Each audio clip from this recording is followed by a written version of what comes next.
Boa noite, meus amados. Espero que estejam todos bem nesse período aí tão conturbado, né?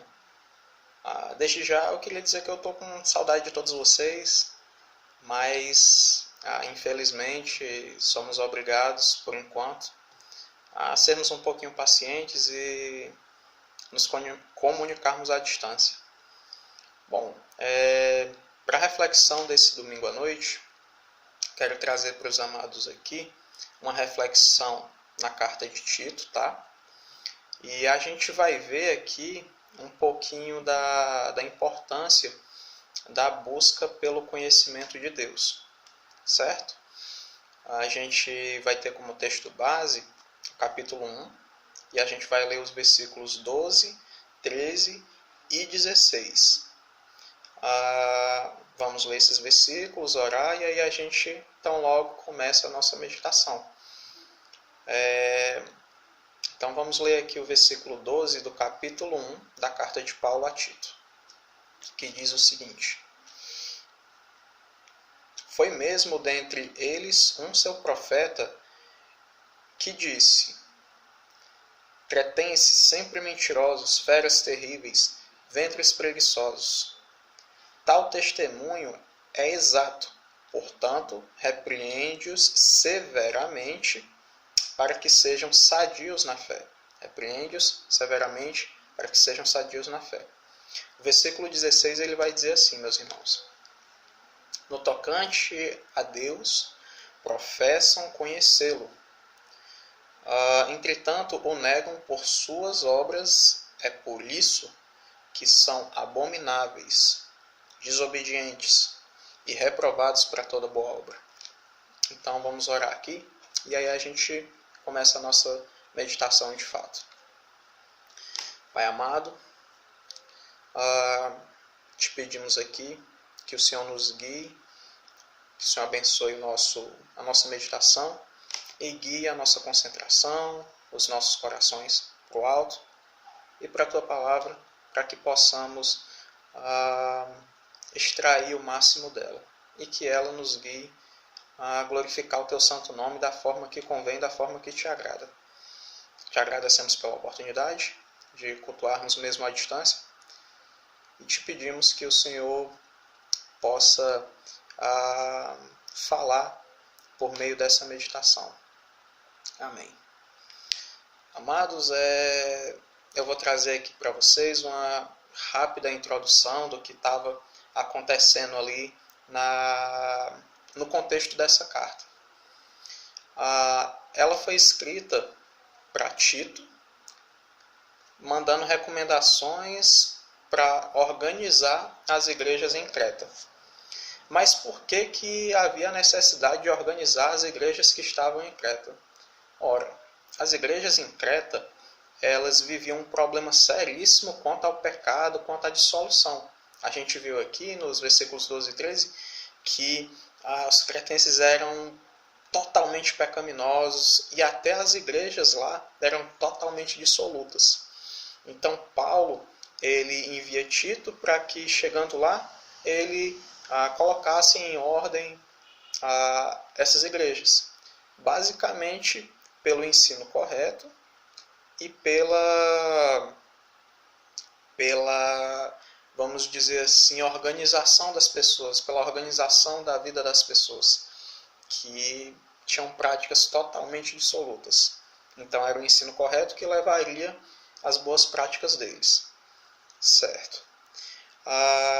Desde o começo da carta, Paulo ele já vai instruindo e mostrando que o grande problema era justamente que eles não conheciam a palavra de Deus como ela realmente é. E esse conhecimento deturpado era o que fazia com que esses irmãos fossem ter más práticas. Em parte, isso acontecia porque aquela ilha de Creta recebia pessoas de diferentes lugares. Por conta disso, os costumes eram bem diversificados e essa mistura toda de costumes ela acabava invadindo a igreja também. isso se tornou um problema seríssimo. Bom, mas a intenção aqui não é justificar o pecado de ninguém, e sim mostrar a solução. E os erros também. Acontece, meus amados, que, mais uma vez, Paulo sabiamente mostrou isso. O que levava ao pecado era a falta do conhecimento de Deus, a falta do conhecimento da palavra. É bem alarmante quando a gente vê no versículo 16, ainda do capítulo 1, que vamos ler novamente aqui.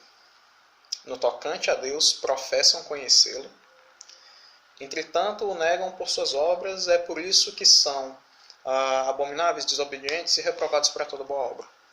Nesse contexto aqui, eu quero chamar a atenção de uma coisa. Quem estava dizendo isso, quem estava professando conhecer a Deus, eram justamente os cristãos das igrejas em Creta.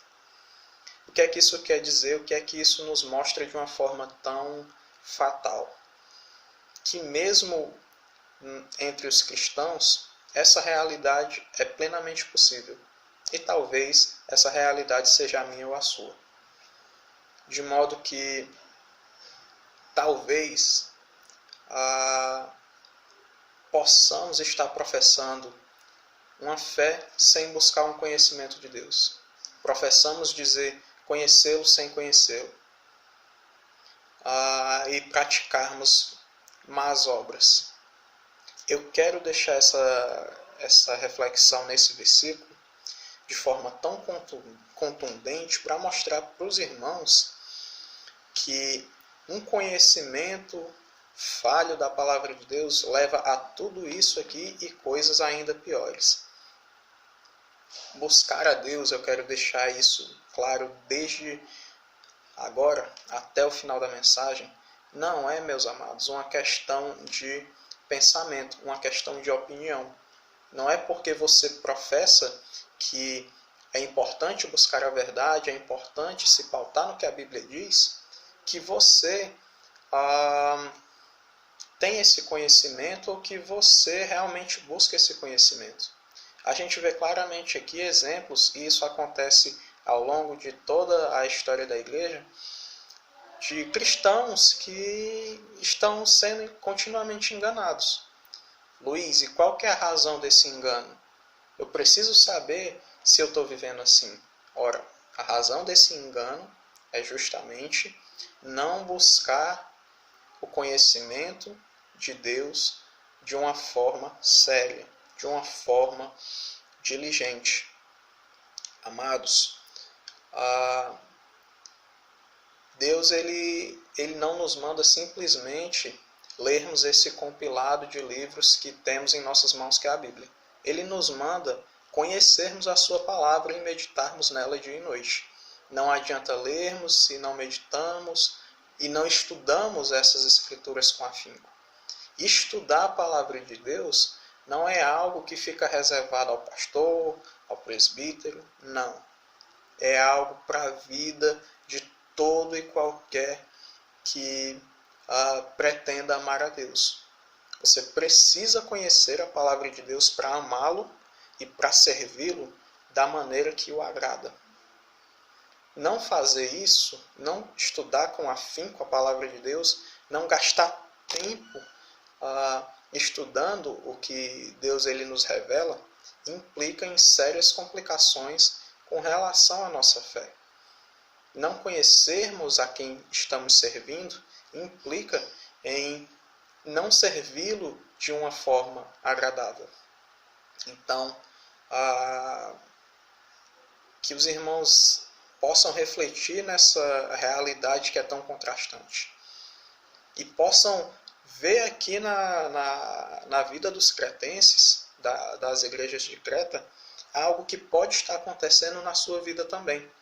Eu vejo e me entristeço muito quando, por exemplo, alguns irmãos olham para alguma recomendação bíblica e dizem, não, mas isso aí é demais, aí também já é querer ser certinho demais.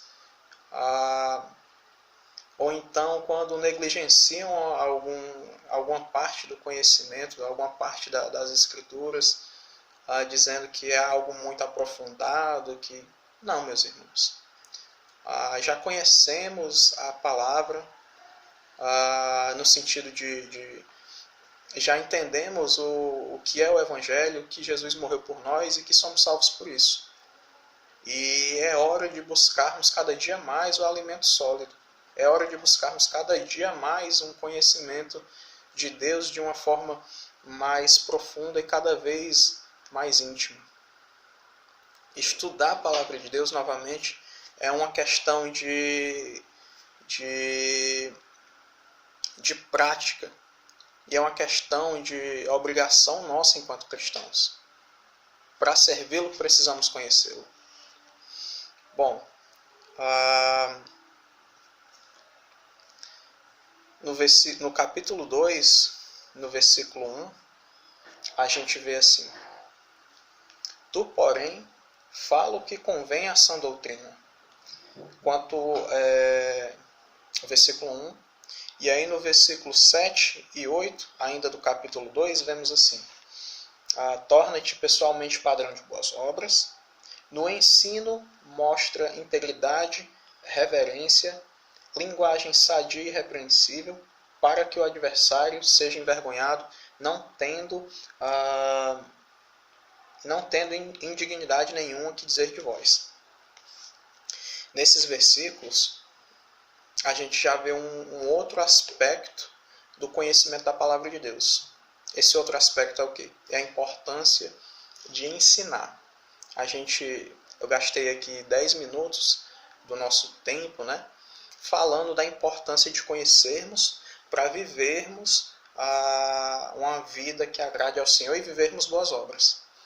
Agora, para encerrar, eu quero mostrar esse outro aspecto aqui, que é a importância de conhecermos a Deus, para mostrarmos Ele de forma sólida, de forma compreensível, de forma sadia, de forma que a palavra realmente permaneça nos corações de para quem a gente prega. Bom, essas recomendações aqui, elas não estão só na carta de Tito, não. Elas também a gente encontra em 1 Pedro, no capítulo 3, no versículo 15, quando Paulo ele recomenda que tenhamos sempre, na parte B do versículo ele diz isso, que tenhamos sempre em mente, que saibamos, que estejamos prontos para explicar a razão da nossa esperança.